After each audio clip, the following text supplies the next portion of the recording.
नमस्कार दर्शकों, आपका हार्दिक स्वागत है हमारे ऐसे न्यूज़ चैनल में। दर्शकों, इस समय हम मौजूद हैं जिला सोनीपत, हरियाणा में, जहां पर संत रामपाल जी महाराज जी के अनुयायी के द्वारा सतलोक आश्रम धराना धाम में एक विशाल भंडारा का आयोजन किया गया है, जिसमें अभी इस समय हम प्रदर्शनी में मौजूद हैं और हमारे साथ जुड़ चुके हैं संत रामपाल जी महाराज जी के अनुयायी।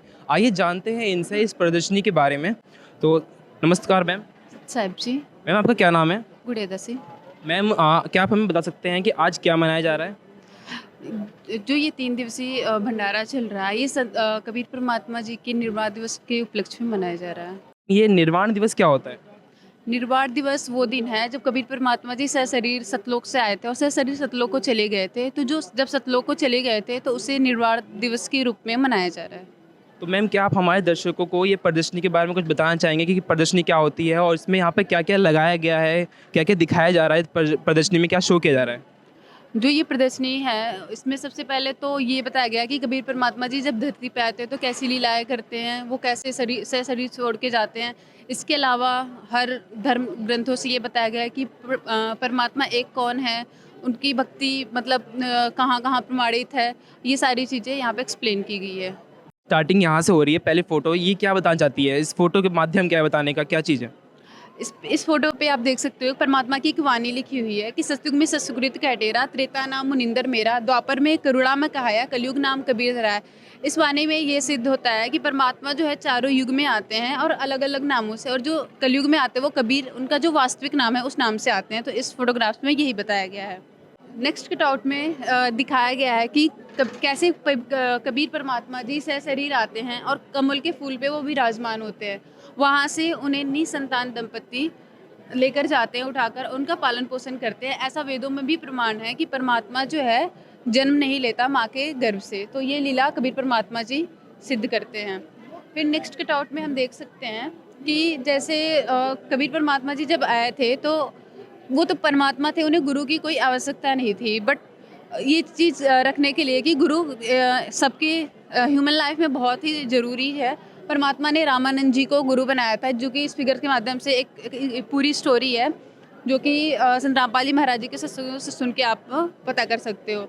नेक्स्ट फिगर में देख सकते हैं कि कबीर परमात्मा जब 10 ईयर्स के होते हैं तो जहाँ भी कोई भी गुरु सत्संग कर रहा है तो वहाँ पे जाकर के अपने ज्ञान का प्रचार करते हैं और उनके ज्ञान पे क्वेश्चन करते हैं कि आप जो भी बता रहे हो क्या शास्त्रों में प्रमाण है, और क्वेश्चन करते हैं। जैसे कि परमात्मा की एक वाणी प्रसिद्ध है इस चीज़ से कि कौन ब्रह्मा का पिता है, कौन विष्णु की माँ, शंकर का दादा कौन है, हमको दे बता। ऐसे ऐसे करके लोगों के छक्के छुड़ाया करते थे 10 वर्ष की आयु से ही।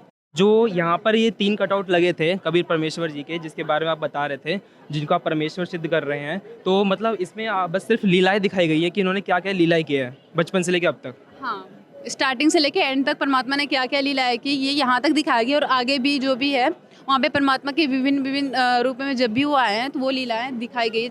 चलिए, अब हम आगे बढ़ते हैं और हमारी कटआउट के ख़त्म होने के बाद जस्ट यहाँ से कुछ फ़ोटोग्राफ्स चालू हैं, जिसमें कुछ दर्शाया गया है। आइए इनके बारे में भी जानते हैं और आपको बताते हैं। इस कटआउट्स को देख सकते हैं कि जब कबीर परमात्मा लगभग 600 वर्ष पहले आए थे तो उनका एक भक्त था दामोदर सेठ, जिनकी डूबती हुई जहाज को परमात्मा ने बचाया था, और उस जहाज में बैठे हुए जितने लोग थे उनको जीवन दान दिया था, यानी उनकी डेथ थी उस टाइम और परमात्मा ने उनकी जीवन की रक्षा की थी। और यही वेदों में भी प्रमाण है, ऋग्वेद मंडल नंबर 161 के मंत्र 2 में ये चीज़ प्रमाण है कि परमात्मा जो अपने साधक की आयु बढ़ा देता है। तो इस लीला से परमात्मा ये चीज़ प्रमाणित करते हैं। परमात्मा हिंदू हो या मुस्लिम हो कोई अलग नहीं है, उनके लिए सब धर्म एक है और वो सबको अपना एक ही पिता की संतान मानते हैं। तो परमात्मा जब मुस्लिम धर्म के गुरु के रूप में समस्तर बेज के रूप में प्रकट हुए थे तब उन्होंने अपनी एक लीला करके दिखाई थी। उनका कोई भक्त था और उनको सूर्य का गोला बुला करके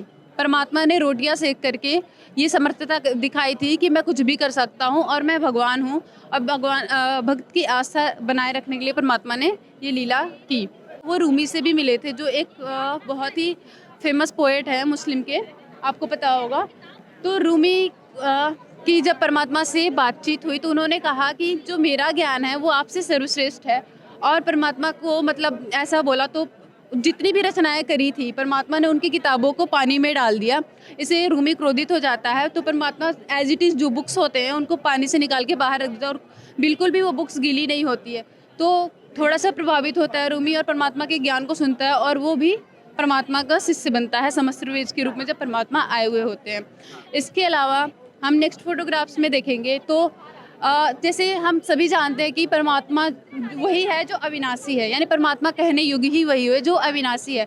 तो आप किसी को भी देख लो, ब्रह्मा विष्णु महेश जी खुद मतलब देवी पुराण में ये एक्सेप्ट करते हैं कि उनका जन्म और मृत्यु होता है, यानी आविर्भाव यानी और तिरोभाव होता है। और जब भस्मासुर शिव जी के पीछे अपना भस्म कड़ा भी लेके भागता है तो वो डर के भागते हैं क्योंकि उनको मरने का डर है। बट कबीर परमात्मा जी जब 600 वर्ष पहले लगभग आए हुए थे, उन्हें मारने के 52 टाइम्स जो है एफर्ट्स किए गए थे, बट परमात्मा नहीं मरे थे। फॉर एग्जांपल यहाँ पे देख सकते हैं परमात्मा को गरम तेल करके कढ़ाई में डाला गया था, बट परमात्मा एज इट इज़ उस पर बैठे रहे जैसे कोई एक सरफेस एरिया पे बैठा और परमात्मा को उसका कोई असर नहीं होता, यानी परमात्मा उस चीज़ से मरे नहीं। इसके अलावा नेक्स्ट कटआउट्स में हम देख सकते हैं कि कैसे परमात्मा को मारने के अलग अलग प्रयास किए गए। लाइक इसमें खूनी हाथी परमात्मा पे छोड़ दिया जाता है और खूनी हाथी इतना खूंखार होता है, अगर किसी के पास छोड़ दिया जाए तो वो इंसान को मार ही देता है, बट परमात्मा से वो देख के डर के भाग जाता है और इस चीज़ से भी परमात्मा नहीं मरते हैं। इसके अलावा बहुत से प्रयास किए गए कि कबीर को ख़त्म कर दिया जाए, उसके ज्ञान को ख़त्म कर दिया जाए, लेकिन परमात्मा अविनाशी थे और उन्हें कोई भी मारने में सक्षम नहीं हुआ। एक और हम यहाँ पे कटआउट्स देखेंगे जिसमें परमात्मा को गंदे प्रयास किए गए कि परमात्मा पे लगभग 24 घंटे तक लगातार जो है तोप के गोले चलाए गए। आप इस फिगर में देख सकते हो कि किस प्रकार से जो उस टाइम का जो राजा था दिल्ली का बादशाह सिकंदर लोदी, उन्होंने परमात्मा पे 24 घंटे लगातार तोप के गोले चलाए, बट फिर भी परमात्मा पे उसका कोई असर नहीं हुआ। परमात्मा एज इट इज़ बैठे रहे और उनकी डेथ नहीं हुई। अब इन सारे प्रयासों से जब सब हार मान चुके कि इसे कैसे मारा जाए ताकि इसके ज्ञान को ख़त्म कर दिया जाए, तो उन्हें एक तरकीब सूझी कि ये तो मारने से मर नहीं रहा, अब इसे हम काशी में बेइज्जत करके ऐसी बेइज्जती कर दे कि वो भाग जाए। तो उन्होंने क्या किया, जो भी नकली धर्मगुरु थे उस टाइम की, परमात्मा के नाम पे झूठी चिट्ठी लिख दी। झूठी चिट्ठी को उन्होंने नगर नगर गांव-गांव में मतलब ऑल ओवर इंडिया और उसके बाहर भी बंटवा दिया। और उसमें क्या था कि कबीर जो है 3 दिन का भंडारा करेगा और हर भंडारे के बाद एक सोने की असरफी प्लस दोहर और सूखा सीधा ये सारी चीज़ें देंगे। अब ये चिट्ठी को लेकर के लगभग 18 लाख लोग वहाँ पे इकट्ठे हो जाते हैं, साधु संत। और आप सोच सकते हो कि कबीर साहब जी उस टाइम क्या लीला कर रहे थे। एक जुलाहे का काम ऐसा होता है जिसकी इनकम एक दिन में आई और एक दिन में चली गई, लेकिन परमात्मा ने अपनी समर्थता दिखाई कि मैं समर्थ हूँ और कुछ भी कर सकता हूँ। परमात्मा ने 18 लाख लोगों को 3 दिन तक भंडारा कराया, प्लस हर खाने के बाद सोने की असरफी और दोहर दिए। अच्छा, तो जो आप बताना चाहते हैं, आप बता रहे हैं कि आप 3 दिन दिवसीय यहाँ पे समागम किया गया था, ठीक है, तो वही समागम इस बार भी किया जा रहा है? नहीं, उस उपलक्ष्य में नहीं, वो तो परमात्मा के नाम पे झूठी चिट्ठी दी गई थी, इस वजह से यहाँ पे 3 दिवसीय जो ये अखंड पाठ चल रहा है, गरीबदास जी महाराज जी की अमर ग्रंथ की वाणी चल रही है और ये निर्वाण दिवस के उपलक्ष्य में है। फिर नेक्स्ट फिगर में हम ये देख सकते हैं कि उस टाइम जब अबाउट 600 ईयर्स अगो जब परमात्मा आए हुए थे, लोगों में ये भ्रमणा थी कि जो काशी में मरेगा वो तो स्वर्ग जाएगा, जबकि मगहर मरने वाला गधे की योनि प्राप्त करेगा। ऐसे नकली धर्मगुरुओं ने ये भ्रमणा फैलाई हुई थी। तो उस टाइम के जो भी बुजुर्ग लोग थे उन्होंने वहाँ के पंडितों को अपने जो भी धन थे वो दिए और कहा कि हम आपके साथ रहेंगे और आप कथा वगैरह सुनाया करना और हमारी यहीं पे मृत्यु हो जाएगी। अब आप सोच सकते हो एक बूढ़े इंसान को मतलब उसकी सेवा करना कितना मुश्किल हो जाता है। इससे जो गुरु थे नकली वो थक गए कि इनकी सेवा हमसे नहीं हो पाएगी, तो उन्होंने एक तरकीब बनाई कि हम एक करौत लाएंगे और बोलेंगे इनसे कि परमात्मा का करौत है, जो इसके नीचे अपना सर कटाएगा वो सीधा स्वर्ग को जाएगा। अब उस टाइम के लोग इतना मतलब भगवान के प्रति इतनी आस्था थी, उन लोगों ने अपना गला कटाना भी परमात्मा के लिए कुछ नहीं समझा और लोगों ने पैसे दे देकर परमात्मा के लिए गले कटाए, जैसे आप उस फिगर में देख सकते हो। तो इस चीज़ से परमात्मा जब उस टाइम धरती पे थे, उन्होंने लोगों को समझाया कि इन सब चीज़ों से कोई लाभ नहीं मिलेगा। जो नकली धर्मगुरु जो ये अफवाह फैला रहे हैं कि काशी में करौत करने से तुम स्वर्ग जाओगे, वो तो नर्क जाएंगे ही जाएंगे। जो करौत अपना गला कटा रहे हैं उनको भी कोई लाभ नहीं मिलेगा। और ये चीज़ सिद्ध करने के लिए परमात्मा ने ये कहा कि चलो ठीक है, तुम कहते हो कि काशी मरने वाला ही स्वर्ग जाएगा और मगहर मरने वाला गधा की योनि प्राप्त करेगा। मैं मगहर मर के दिखाऊंगा और तुम लोग पता करना कि मैं कहाँ जा रहा हूँ। परमात्मा ने लोगों को बहुत सी शिक्षाएं दी कि सद्भक्ति से ही जीवन का कल्याण होगा। कहीं भी कर लो, चाहे काशी में कर लो, चाहे मगहर में कर लो, जब तक सच्ची भक्ति नहीं मिलती तब तक मोक्ष नहीं होगा। अब नेक्स्ट फिगर में आप देख सकते हो कि किस प्रकार कबीर परमात्मा जी काशी से चलकर मगहर को जाते हैं और उस टाइम जो काशी का राजा होता है वीरदेव सिंह बघेल परमात्मा के साथ जाता है उनके साथ, क्योंकि वो भी परमात्मा का शिष्य होता है। जब परमात्मा मगहर पहुँचते हैं तो नेक्स्ट फिगर में आप देख सकते हो कि वहाँ पे सूखा पड़ा हुआ था और एक नदी थी, आमी नदी, जो कि सूखी थी क्योंकि शिव जी ने उसको श्राप दिया था। और जितने भी गुरु थे अपने जंतर मंतर करके थक लिए थे, बट वो उसमें पानी नहीं आ रहा था। तो वहाँ के जो बिजली का पटा था, उन्होंने परमात्मा से प्रार्थना करी थी कि ये जो नदी है ये सूखी पड़ी है और परमात्मा ने बोला था कि मैं सतलोक जाने से पहले एक बार स्नान करूँगा। परमात्मा से प्रार्थना करने के बाद परमात्मा ने उस आमी नदी को अपनी शक्ति से जल प्रवाहित किया, एक ही सारे पे ऐसा किया कि पूरी उसमें वो जल से भर गया। परमात्मा ने उसमें स्नान किया। उसके बाद से उन्होंने पूछा कि जो काशी का जो राजा था उससे पूछा कि आप अपनी सेनाएं क्यों लेकर आए हो। और जो मगहर का राजा वीरदेव सिंह बघेल था, बिजली का पटा था, वो मुस्लिम था। तो उन्होंने कहा कि परमात्मा हम अपने अकॉर्डिंग जो है अपने धर्म के अकॉर्डिंग आपकी जो अंतिम संस्कार करेंगे और हम आपकी जो भी बॉडी है उनको एक दूसरे से लेंगे। तो परमात्मा ने कहा कि आज तक मैंने आपको यही शिक्षा दी है कि हम सभी एक पिता के संतान हैं और प्रेम से रहो, भाईचारे से रहो। और 3 तलाक है, अगर किसी ने भी लड़ाई झगड़े करके मेरे बॉडी को लिया, जो भी मिलेगा इस चद्दर के अंदर उसको आधा आधा बांट लेना, चाहे बॉडी हो उसको काट के बांट लेना, लेकिन लड़ाई झगड़े नहीं करने हैं। ऐसा कह के परमात्मा जो है चद्दर के नीचे सोते हैं और ऊपर सतलोक को सहशरीर जाते हैं। और ये चीज़ें सभी देखते हैं, जो भी पंडित होते हैं और जो भी थे। और वहाँ से आकाशवाणी होती है कि उठा दो पर्दा, नहीं है मुर्दा। ये चीज़ देख करके लोगों को ये एहसास होता है कि ये खुद भगवान थे जो आए थे और हम इन्हें नहीं समझ पाए। और हिंदू मुस्लिम जो भी वहाँ पे भगत थे या फिर जो भी जनता थी वो गले लगा के रोने लगते हैं और आधा आधा फूल वो एक दूसरे में बांट करके उसकी समाधि बनाते हैं, जो कि हम आगे देखेंगे। जैसे कि हम देख सकते हैं यहाँ पर कुछ मॉडल बनाए गए हैं जो कि देखने में पूरा मगहर जैसा लग रहा है, पूरा मगहर का जो सीन है। और इसके बारे में थोड़ा डिटेल बताइए हमारे दर्शकों को। तो ये जो मॉडल बनी है, जैसे मैंने आपको बताया कि जब परमात्मा चले जाते हैं तो फूल बचते हैं और वो उस फूल को हिंदू मुस्लिम जो भी थे उन्होंने आधा आधा बांट दिया। उस फूल को क्या किया है, जो मुस्लिम धर्म के लोग थे उन्होंने परमात्मा की अपने अकॉर्डिंग जो भी अंतिम संस्कार था वो किया और समाधि बनाई। और हिंदू धर्म के लोगों ने अलग समाधि बनाई। और ये आपको एज इट इज़ मगहर में आप जाओगे, ये समाधि आपको एज इट इज़ मिलेगी।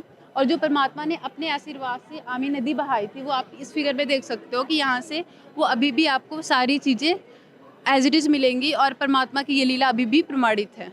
तो नेक्स्ट फिगर में हम देख सकते हैं एक वाणी है गरीबदास जी की, अनंत कोटि ब्रह्मांड का एक रति नहीं बार, सदगुरु पुरुष कबीर हैं कुल के सिरजनहार। यानी कि जो परमात्मा इतनी लीलाएं करके चले गए, उस टाइम के लोग उन्हें लास्ट में रियलाइज़ हुआ कि ये सच में भगवान है। उन्हें वही परमात्मा गरीबदास जी महाराज जी को मिले थे और उन्होंने अपनी वाणी में बताया कि वो कुल के सृजनहार वो कबीर परमात्मा जिसका अनंत कोटि ब्रह्मांड का एक भी रति थोड़ा सा भी भार नहीं है। अब ये इस वाणी के ऊपर एक 3D मॉडल बनाई गई है जो कि मैं आपको अंदर दिखाती हूँ, देख सकते हैं। जो कि वाणी अभी मैंने बताया, अनंत कोटि ब्रह्मांड का एक रति नहीं भार, सतगुरु पुरुष कबीर है वो कुल के सृजनहार। तो कबीर परमात्मा ये पूरे सृष्टि के रचनहार हैं और असंख्य ब्रह्मांडों के जो मालिक हैं वो यहाँ पे जैसे आप फिगर में देख सकते हो विराजमान है। इस 3D मॉडल से ये दिखाया गया है। तो इस फिगर में हम देख सकते हैं कि जैसे यहाँ पे एक प्रमाण है कि ऋग्वेद मंडल नंबर 9 96 का मंत्र जो सत्र है उसमें ये प्रमाण है कि जब परमात्मा धरती पे आते हैं तो कवियों की तरह आचरण करते हैं और अपने ज्ञान को लोकोक्तियों व दोहों के माध्यम से बताते हैं, जो कि इस ऋग्वेद में प्रमाण है। और कबीर परमात्मा ही, आप किसी भी भगवान को देख लो तो किसी ने भी ऐसी लीला नहीं की कि उन्होंने अपने ज्ञान को लोकोक्तियों या दोहों के माध्यम से पता हो या फिर लोग उन्हें कवि के रूप में जानते। सिर्फ कबीर परमात्मा जी ही एक ऐसे हैं जिन्हें लोग कवि के रूप में जानते हैं और उन्होंने ऐसी लीला की है जो कि वेदों में प्रमाणित है। अब नेक्स्ट फिगर में हम देख सकते हैं कि परमात्मा बहुत से लोगों को मिले और जब वो धरती पे आते हैं तो फिर उन्हें ज्ञान देते हैं और सतलोक के दर्शन कराते हैं। तो नानक देव जी जो कि सिख धर्म के प्रवर्तक हैं, उन्होंने अपनी वाणी में कही है, हक्का कबीर करीम तू बेऐब परवरदिगार, और उन्हें परमात्मा मिले थे। इसके अलावा गरीबदास जी महाराज जी को भी परमात्मा 10 वर्ष की आयु में मिले थे, जब उन्होंने अपनी वाणी में कही है, अनंत कोटि ब्रह्मांड का एक रति नहीं बार, सदगुरु पुरुष कबीर है कुल के सृजनहार।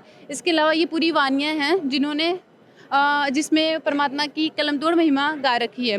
इसके अलावा परमात्मा जो है धर्मदास जी को मिले थे। धर्मदास जी के तो वो डायरेक्ट मतलब गुरु थे परमात्मा। तो इस वाणी में देख सकते हैं, जैसे लिखा है, आज मोहि दर्शन दियो जी कबीर, सत्यलोक से चलकर आए काटन यम की जंजीर। यानी परमात्मा सतलोक से चलकर आते हैं, किस लिए आते हैं कि यम की जंजीर को काटने के लिए। इसके अलावा परमात्मा दादूदास जी को मिले थे, जिन्होंने अपनी वाणी में बहुत सी, मतलब ये पूरी वाणी है, एक लाइन में पढ़ के बता देती हूँ। जैसे है, जिन मोको निज नाम दिया सोई सतगुरु हमार, दादू दूसरा कोई नहीं कबीर सिरजनहार। कबीर सिरजनहार यानी कि रचनहार वो कोई और नहीं, जिन्होंने मुझे नाम दिया वही है। ये दादूदास जी की वाणियों में है। इसके अलावा परमात्मा किसे मिले थे, मीराबाई को भी परमात्मा मिले थे। पहले वो कृष्ण जी की भक्ति करती थी, बट जब उन्हें रविदास जी गुरु बनाया उन्होंने, तो उसके बाद कबीर परमात्मा से भी उन्होंने नाम दीक्षा ली, क्योंकि रविदास जी के जो गुरु थे वो कबीर परमात्मा जी ही थे। इसके अलावा परमात्मा जो है मलुकदास जी को मिलते हैं। इस वाणी में देख सकते हैं, जैसे लास्ट लाइन हम देख सकते हैं, दास मलुक सलूक कहत है खोजो खसम कबीर। तो कबीर परमात्मा जी बहुत से लोगों को मिले, यहाँ से लेकर जितनी भी संतों की मैंने वाणियाँ दिखाई, इन सभी को परमात्मा मिले थे, और इन्होंने अपनी वाणियों में परमात्मा की कलमतोड़ महिमा गा रखी है। ये जो फ्लेक्स लगा है, इसमें हम देख सकते हैं, इसमें कबीर सागर से कुछ प्रमाण लिए गए हैं। जैसे अगर आपको थोड़ा भी सृष्टि रचना के बारे में जानकारी होगी तो आपको पता होगा काल कैसे जीवों को भरमाता है। तो काल और कबीर परमात्मा में एक थोड़ी सी वार्ता है, जिसमें ये बताया गया कि कलयुग में किस प्रकार से अनेक धर्म फैलेंगे, अनेक छोटे छोटे गुरु बनेंगे, और ये सारे जो है काल के भेजे हुए संत होंगे, और इनसे नाम दीक्षा लेने पे कोई लाभ नहीं मिलेगा। फिर परमात्मा जी अपनी एक वाणी बोलते हैं कि 5000 और 500 जब कलयुग बीत जाए, सत्य पुरुष फरमान तब जग तारण को आए। यानी 5505 जब कलयुग बीत जाएगा तो परमात्मा कहते हैं कि परमात्मा का फरमान जो है जग को तारने के लिए आएगा। और उन्होंने कबीर सागर में प्रमाण है कि वो 13वें पंथ में खुद चल के, यानी गरीबदास जी महाराज जी के पंथ में खुद चल के आएंगे। और जो 13वां पंथ है वो गरीबदास जी महाराज जी का है, जिसके संत रामपाल जी महाराज जी जिससे चल के निकले हैं। तो जो प्रेजेंट में जो ज्ञान, जो भक्ति संत रामपाल जी महाराज जी बता रहे हैं, वो कबीर परमात्मा जी द्वारा दी हुई ही भक्ति है, और वो पूरी शास्त्र प्रमाणित है। अब नेक्स्ट फिगर में देख सकते हैं कि ये गीता जी का एक श्लोक है, गीता जी अध्याय 15 का श्लोक 1 से 4। अब इसमें क्या प्रमाण है कि तत्वदर्शी संत किसे कहते हैं। तो लाखों धर्म गुरु हैं जिनके करोड़ों अनुयायी भी हैं, बट कौन गुरु सच्चा है कौन झूठा, ये शास्त्र ही प्रमाण कर सकते हैं। तो इसमें एक पहचान बताई गई है कि जो जड़ से लेके पत्तों तक भिन्न भिन्न जो उल्टा लटका हुआ जो संसार रूपी वृक्ष है उसके बारे में बता देगा, वो तत्वदर्शी संत होगा। जो कबीर परमात्मा जी जब आए थे, उन्होंने अपनी वाणी में कही थी कि अक्षर पुरुष एक पेड़ है, निरंजन वाकी डार, तीनों देवा शाखा है, पात रूप संसार। और परमात्मा ने उस टाइम पूरी तरह से डिस्क्लोज नहीं किया था कि जड़ क्या है और भी चीज़ें। संत रामपाल जी महाराज जी ने प्रेजेंट में बताया कि जड़ कबीर परमात्मा है। और अभी तक हम क्या कर रहे थे कि टहनियों के पानी डाल लेते हैं, ब्रह्मा विष्णु महेश की भक्ति कर रहे थे, जिसकी वजह से ये पेड़ ग्रो नहीं कर रहा था। पेड़ को ग्रो करने के लिए क्या करना होगा कि हमें जड़ में पानी डालना होगा, यानी कबीर परमात्मा जी की भक्ति करनी होगी, तभी ये पेड़ बढ़ेगा और हमें फल प्राप्त होगा। तो अगर इस अध्याय के अकॉर्डिंग देखा जाए तो ये जो अध्याय है इसको अच्छे से एक्सप्लेन भी प्रेजेंट में संत रामपाल जी महाराज जी द्वारा कोई नहीं कर पाया। तो इस गीता जी के अकॉर्डिंग भी जो पूर्ण संत है वो संत रामपाल जी महाराज जी ही हैं। इसमें असंख्य ब्रह्मांडों की चित्र बनाई गई है। यानी अगर हम साइंस को भी देखें तो साइंस बहुत ज़्यादा दूर नहीं जा पाया है। उन्होंने सिर्फ ये चीज़ें बता दी है कि अर्थ है, उसके चारों तरफ ये ग्रह चक्र लगाते हैं, या फिर गैलेक्सी है किस कंपोनेंट से बना हुआ है, इतने लाइट ईयर इतने ही। लेकिन वो आज तक ये चीज़ नहीं एक्सप्लोर कर पाया कि स्वर्ग कहाँ है, नर्क कहाँ है, ब्रह्मा विष्णु महेश का लोक कहाँ है, मरने के बाद ये आत्मा कहाँ जाती है, कहाँ से आती है। ये चीज़ें अभी तक साइंस एक्सप्लेन नहीं कर पाया, ना तो उसकी पहुँच है। ये अध्यात्म की शक्ति से ही कबीर परमात्मा के ज्ञान में संत रामपाल जी महाराज जी ने खोल के बताया कि कैसे जीव मतलब मरने के बाद कहाँ कहाँ जाता है, ये सारी चीज़ें कहाँ पे हैं, कैसे है, और ये कौन कंट्रोल करता है, और सब पूरे ब्रह्मांडों की रचना किसने की है, असंख्य ब्रह्मांडों का स्वामी कौन है। सारी चीज़ें संत रामपाल जी महाराज ने बहुत ही अच्छे से एक्सप्लेन करके बताया है। बताना चाहूँगी कि जैसे कि जितने भी धर्म ग्रंथ हैं, यहाँ पे जितने भी धर्म हैं, सभी यही कहते हैं कि कुल का मालिक एक है, लेकिन वो एक मालिक है कौन, आज तक कोई नहीं बता पाया। कुल का मालिक एक संत रामपाल जी महाराज जी ने हर एक शास्त्रों से प्रूफ करके बताया है। जैसे ये वेद है, जो ये हिंदू धर्म में इसको माना जाता है, सभी सर्वश्रेष्ठ ग्रंथ माना जाता है। तो वेदों में जो अथर्ववेद कांड 4 अनुवाक 1 मंत्र 7 में ये प्रमाण है, कबीर परमात्मा का नाम लिखा गया कि उसने सर्व सृष्टि की रचना की है, वो कबीर देव है। जैसे आप उस वाणी को फोकस करके आप खुद रीड कर सकते हो।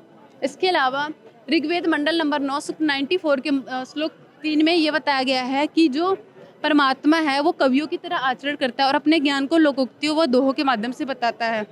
तो और इसके अलावा और भी बहुत सी लीलाएं हैं जो ऋग्वेद में लिखी हुई हैं, जो कबीर परमात्मा के ऊपर एज इट इज़ फिट बैठती हैं कि कबीर परमात्मा जी ने वो लीला की है और वो वेदों के अकॉर्डिंग जो परमात्मा है वो कबीर साहब जी हैं। तो हिंदी धर्म में तो ये सिद्ध होता है कि कबीर साहब जी वो भगवान हैं जिन्होंने सर्व सृष्टि की रचना की है। अब आते हैं हम सिख धर्म पे। तो सिख धर्म के जो प्रवर्तक थे नानक देव जी, उन्हें कबीर परमात्मा जी मिले थे। उन्होंने अपनी वाणी में कही है, जैसे एक वाणी देखेंगे, एक अर्ज गुफ्तम पेश तोतर कून करतार हक्का कबीर करीम तू बेऐब परवरदिगार। ये वाणी यहाँ पे ग्रंथ साहिब की पृष्ठ नंबर 721 से, और ये राग तिलंग महला एक घरू एक वाणी एक में ये प्रमाण है। इसके अलावा नानक देव जी ने अपनी वाणी में कहा है धानक रूप रहा करतार, ऐसे ऐसे करके बहुत सी अपनी वाणी में ये प्रमाण दिया है कि कबीर साहब जी उन्हें मिले थे, सचखंड दिखाया था और वही सर्व सृष्टि के रचनहार है और उन्होंने अपना परमात्मा का गुरु बनाया। तो सिख धर्म में भी ये चीज़ सिद्ध होती है कि कबीर साहब वो भगवान है। आपको डिटेल अगर चाहिए होगा कि ये सारी चीज़ें डिटेल में, तो संत रामपाल जी महाराज जी के आप सत्संगों से सुन सकते हो, सारी चीज़ें बहुत ही डीप में बताई गई है। अब हम आते हैं कुरान शरीफ में। कुरान शरीफ में ये प्रमाण है, सूरत फुरकान 25 आयत 52 से 59 में ये प्रमाण है कि जिसने 6 दिन में सृष्टि रची और 7वें दिन तक पे जारवी राजा, वो कबीर परमात्मा है और काफिर उसे परमात्मा नहीं मानते तो उनकी बातों में ना आओ, और कबीर परमात्मा है उनकी भक्ति करो और वो सबके मतलब गुनाहों का बाखबर है। ऐसी करके बहुत सी लीलाएं की गई है। जैसे हम देख सकते हैं फला तूतियल काफिरन व जाहिदूम विही जिहादन कबीरा, ऐसे कबीरा कबीरन खबीरा करके परमात्मा की महिमा कुरान शरीफ में भी गाई गई है। तो 3 जो भी धर्म ग्रंथ हैं, यानी हिंदू, मुस्लिम और सिख के धर्म ग्रंथों से ये सिद्ध होता है कि कबीर साहब जी वो भगवान है जो कि धर्म ग्रंथों में लिखा हुआ है। नेक्स्ट फिगर में हम देख सकते हैं यहाँ पे वेदों से कुछ प्रमाण लिए गए हैं और एक शॉर्टकट में चीज़ें बताई गई हैं, लाइक परमात्मा साकार है, ये प्रमाण वेदों में है। तो ये यजुर्वेद अध्याय 5 मंत्र 1 से 6 और 8 में ये प्रमाण है कि परमात्मा साकार। इसके अलावा बहुत से मंत्र यहाँ पे लिखे गए हैं जिसको आप वहाँ पे वेरीफाई कर सकते हो, हमारे शास्त्र भी रखे हुए हैं। इसके अलावा यहाँ पे एक और प्रमाण है कि परमात्मा पाप नाश कर सकता है, यानी यजुर्वेद अध्याय 8 के मंत्र 13 में ये प्रमाण है कि परमात्मा घोर से भी घोर पाप नाश कर सकता है। और प्रेजेंट में ये एग्जाम्पल भी है, आप किसी भी गुरु के पास जाओ, वो यही कहता है, अगर वो उसके पास सोल्यूशन नहीं होता कि जो पाप होते हैं वो नष्ट नहीं हो सकते। बट संत रामपाल जी महाराज जी पूरे विश्व में एकमात्र संत है जो ये ठोक के कहते हैं कि साधक से पाप साधना से साधक के पाप नष्ट हो सकते हैं, और यही प्रमाण यजुर्वेद में भी है। इसके अलावा वेदों में ये प्रमाण है ऋग्वेद मंडल 10 सूक्त 161 के मंत्र 2 में कि परमात्मा जो है अपने साधक की अकाल मृत्यु टाल सकता है, यानी कि वो अपने साधक की 100 वर्ष की आयु प्रदान कर सकता है। और यही प्रमाण बहुत से आप इंटरव्यू सुनोगे संत रामपाल जी महाराज जी के जो शिष्य हैं उनके परमात्मा ने 100 वर्ष की आयु दी है। कैंसर जैसी भयंकर बीमारी जो 3rd स्टेज पे जाकर जहाँ पे डॉक्टर भी मना कर देते हैं कि अब ये नहीं बच सकते, एड्स जैसी बीमारी की भी संत रामपाल जी महाराज जी की भक्ति द्वारा जो है वो ख़त्म कर दिया है परमात्मा ने। तो वो जो वेदों में या फिर किसी भी धर्म ग्रंथ में जो भगवान है वर्णित है वो लीला एकदम करेक्ट है, बट आज तक वो भगवान नहीं मिला या गुरु नहीं मिला, उसकी साधना नहीं मिली, जिसकी वजह से लोगों को आज तक वो लाभ नहीं मिला। बट संत रामपाल जी महाराज जी द्वारा दी हुई भक्ति से वो सारे लाभ आज साधक को मिल रहे हैं। तो दर्शकों, जैसा कि अभी हमने देखा ये पूरी प्रदर्शनी की कहानी जिसमें सब कुछ बताया गया है, और जैसे कि हमारे साथ जुड़े थे संत रामपाल जी महाराज जी के अनुयायी जिन्होंने पूरी प्रदर्शनी के बारे में एकदम अच्छे से खोल के बताया कि कहाँ पे क्या लिखा है, साथ ही हमारे जितने वेद हैं पुराण हैं उनमें कहाँ पे क्या हमारे ग्रंथ में अध्याय में परमात्मा कौन है, पूर्ण परमात्मा कौन है, इसकी जानकारी कहाँ दी गई है, सब चीज़ के बारे में बताया। और जैसे कि आप देख सकते ये भी एक वेल एजुकेटेड थी जिन्होंने यह संत रामपाल जी महाराज जी का ज्ञान ले रखा है।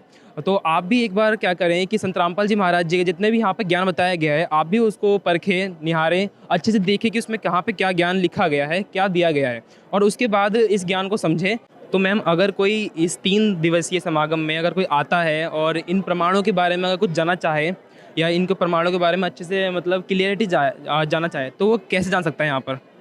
उसके लिए क्या व्यवस्था है? ये जितनी भी यहाँ पे मैंने प्रमाण दिखाया है, ये सारे यहाँ पे आप देखोगे यहाँ पे लगी हुई है। जितने हर एक धर्म से आपको मिल जाएंगे सारे जो भी बुक्स हैं। यहाँ पे आप खुद वेरीफाई कर सकते हो, हर एक श्लोक का यहाँ पे प्रमाण के साथ यहाँ पे लगाया गया। और यहाँ पे कुछ सेवादार भी हैं जो आपको बता सकते हैं कि जितनी भी चीज़ें यहाँ पे लगी हुई हैं सारी वेरीफाइड है। संत रामपाल जी महाराज जी सारे जो भी ज्ञान बताते हैं वो शास्त्र के आधार पे है। ज्ञान को आधार मानकर आज लाखों करोड़ों की संख्या में जो है अनुयायी नाम दीक्षा ले रहे हैं। जैसे कि आप उस फिगर में देख सकते हो, प्रेजेंट में संत रामपाल जी महाराज जी के 550 से भी ज़्यादा नामदान सेंटर है। और इवन विदेशों में भी UK, Canada, USA, Netherland, Belgium, Italy, Nepal, Bangladesh, Australia, UAE यानी मुस्लिम जैसे देशों में भी संत रामपाल जी महाराज जी का नामदान सेंटर खुल चुका है। जहाँ पे लोग इवन एथिस्ट होने वाले थे, मतलब भगवान को मानने वाले नहीं थे, वहाँ पे भी संत रामपाल जी महाराज जी के ज्ञान का प्रचार हो रहा है। तो इससे ये सिद्ध होता है कि संत रामपाल जी महाराज जी का जो ज्ञान है वो कितना सच्चा है। अब ये नेक्स्ट फिगर में हम देख सकते हैं कि संत रामपाल जी महाराज जी के जो मुख्य उद्देश्य क्या हैं। तो सरकार इस टाइम पे बहुत से मतलब मुहिम चलाती है कि डॉरी फ्री मैरिजेज हो, नशा मुक्ति समाज हो, भ्रष्टाचार न हो, बट वो सक्सेस नहीं हो पा रही। लेकिन संत रामपाल जी महाराज जी के जितने लाखों करोड़ों में अनुयायी हैं, आपको ये सारी बुराइयों से वो मुक्त मिलेंगे। आप इस फिगर में देख सकते हो कि संत रामपाल जी महाराज जी के जो मुख्य उद्देश्य क्या हैं। जैसे फर्स्ट है कि मेन उद्देश्य तो यही है कि सद्भक्ति देकर मोक्ष प्रदान करना। इसके बाद समाज में जो भी पाखंडवाद है उसको संत रामपाल जी महाराज जी जड़ से ख़त्म कर रहे हैं। युवाओं में नैतिक और आध्यात्मिक जागृति ला रहे हैं। समाज में दहेज रूपी जो कुरीति है उसको संत रामपाल जी महाराज जी जड़ से ख़त्म कर रहे हैं। यहाँ पे कोई भी आप कितने भी अनुयायी की यहाँ पे रमैनी होती है, आप देख लेना, वहाँ पे कितने ही वो रिच फैमिली से हो या पुअर फैमिली से हो, वो सिंपल और साधारण विवाह विदाउट एनी डॉरी करते हैं। इसके अलावा संत रामपाल जी महाराज जी नशे से दूर कर रहे हैं। यहाँ पे इतने लाखों की संख्या में आपको अनुयायी दिखेंगे, लेकिन कोई भी आपको नशा करता हुआ नहीं दिखेगा। संत रामपाल जी महाराज जी भाईचारे को स्थापित कर रहे हैं, जाति पाति के भेदभाव को ख़त्म कर रहे हैं और भ्रष्टाचार को भी ख़त्म कर रहे हैं। इन नटसेल अगर हम कह सकते हैं कि संत रामपाल जी महाराज जी जितना भी मतलब एक समाज में बुराई होती है वो पूरी जड़ से समाप्त कर रहे हैं। अच्छा, तो मैम जैसे कि हम देख सकते हैं अभी यहाँ पर टेबल पे कुछ बुक्स रखी हुई हैं, ये किस प्रकार की, आप इसके बारे में कुछ बताना चाहेंगे हमें, हमारे दर्शकों को? तो ये जो भी टेबल्स पे आपको बुक रखी हुई है, ये संत रामपाल जी महाराज जी द्वारा लिखित ये सारी पुस्तकें हैं और ये शास्त्र पे आधारित हैं।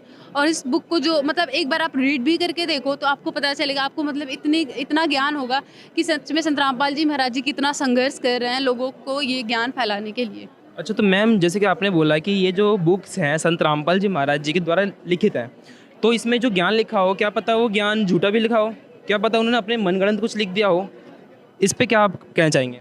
जो भी ये इस बुक में जो भी कुछ भी लिखा हुआ है उसमें संत रामपाल जी महाराज ने एक एक चीज़ का प्रमाण दिया है। यानी अध्याय के साथ श्लोक के साथ इवन पब्लिशर का नेम भी, राइटर का नेम भी बताया कि इस बुक में इस पेज नंबर पे ऐसे लिखा हो। आप उन सब चीज़ों को खोल के देख सकते हो। और मैंने जैसे पहले बताया, आप क्रॉस वेरीफाई करने के लिए यहाँ पे सारे धर्म ग्रंथ ऑलरेडी रखे हुए हैं, आप वहाँ पर ओपन करके देख सकते हो। आपको सब कुछ एज इट इज़ मिलेगा जो संत रामपाल जी महाराज ने उस बुक में लिखी हुई है। तो मैम अगर कोई जैसे यहाँ पर प्रदर्शनी देखने आ रहा है तो आप जो और हमारे जो दर्शक हैं उनको आप क्या संदेश देना चाहेंगे अपनी तरफ से?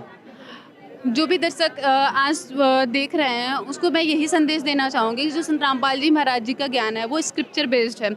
आप वेल एजुकेटेड हो, आप अपने एक छोटा सा काम करने के लिए भी कितना वेरीफाई करते हो कि हमारा कुछ नुकसान ना हो जाए। और ये ह्यूमन लाइफ जो है वो बहुत ही प्रीसियस है, जो कि परमात्मा की वाणी है, इस देही को देवा लोचे सुरनर मुनि भाई रहे, यानी इस मनुष्य शरीर को प्राप्त करने के लिए देवता भी तरसते हैं। तो इसका कुछ मूल उद्देश्य है जो कि है मोक्ष प्राप्त करना, यानी जन्म और मृत्यु के जो चक्र है उसको समाप्त करवाना। जो संत रामपाल जी महाराज जी को ज्ञान को अच्छे से समझे और अपने जो मनुष्य जीवन का उद्देश्य है उसको सफल बनाए। दर्शकों, जैसे कि आज हमारे चैनल के माध्यम से आपको दिखाया गया है कि प्रदर्शनी, जो कि एक प्रदर्शनी शब्द है, शब्द ही नहीं, यहाँ पे आपको पूरा आध्यात्मिक ज्ञान बताया गया, अच्छे से समझाया गया, आपको यहाँ तक कि मॉडल्स भी दिखाए गए ताकि आपको भरपूर अच्छे से ज्ञान समझ में आए। तो आप भी आए इन 3 दिवसीय सत्संग में और एक बार आ करके इस प्रदर्शनी को अवश्य देखें तथा यहाँ पर संत रामपाल जी महाराज जी की जो प्रदर्शनी लगाई गई थी इसका आपको पूरा विवरण दिया गया है। और आज हमारी पेशकश को यहीं ख़त्म करते हैं। कैमरामैन आर्यन के साथ मैं संजीव कुमार, ऐसे न्यूज़ चैनल।